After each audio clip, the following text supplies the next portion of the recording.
તો જય બાબારી મિત્રો, આજે ફાગણમાં સુદ બીજ હતી. તો આજે આપણે તો દૈત દાતાનું દાન મળ્યું હતું લાડવા બનાવવા કૂતરો માટે. તો આપણે પછી સુનિલભાઈ બધા આપણી ટીમ રેડી થઈ છે લાડવા બનાવવા માટે, સેવા માટે. તો આપણે પછી કળે મૂચીને સુનિલભાઈને મૂઠિયા માટે લોટ બોડીને તૈયાર કરે છે. તો કળે તેલ ગરમ થાય ત્યાં સુધી આપણે સુનિલભાઈને મૂઠિયા બનાવીને રેડી કરે. પછી રેડી થયા પછી તો આપણી ટીમ મૂઠિયા બનાવે છે. મૂઠિયા બનાવીને પછી રેડી કરવાનું છે. તેલ ગરમ થાય છે કળાઈમાં.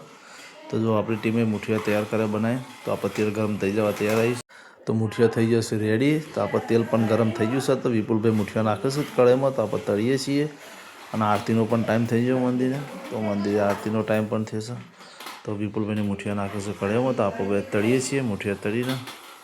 તો મૂઠિયા કમ્પ્લીટ લાલ ચોર થાય પછી આપણે ઉતારવાના છે. તો આપણે પતરાળામાં કાઢ્યા છે. સુનિલભાઈને ગરમ ગરમ મૂઠિયા ભાગે છે. મૂઠિયા ભાગ્યા પછી એનો થોડો ઠંડો થાય. ઠંડો થઈને પછી મૂઠિયા ઠંડો થયા પછી લઈ જવાનું છે મશીને પછી આપણે જો તો અમારી ટીમ મશીનમાં મૂઠિયા નાખે છે. મૂઠિયા નાખીને ભાગે છે. ભાગ્યા પછી મશીનમાંથી જો આ રીતે બહાર આવે છે. અમારી ટીમ સેવામાં ઉત્સાહ છે. તો મૂઠિયા ભાગ્યા પછી આપણે લાવવા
અમારો વિડીયો સારો લાગે તો સેવાનો તો લાઈક, ફોલો અને શેર કરજો. જય બાબારી મિત્રો.